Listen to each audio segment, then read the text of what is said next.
Sundin ninyo ang ipinapagawa ko sa inyo sa araw ng pamamahinga, at igalang ninyo ang lugar na inyong pinagsasambahan sa akin.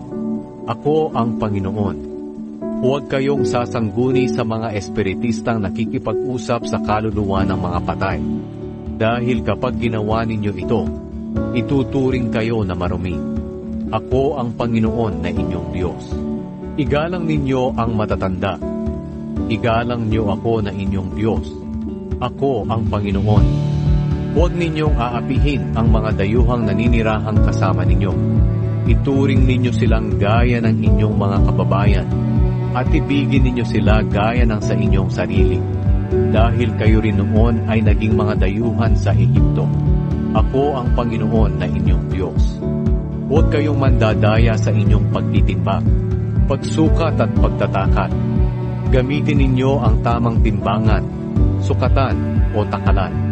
Ako ang Panginoon na inyong Diyos, na naglabas sa inyo sa Ehipto.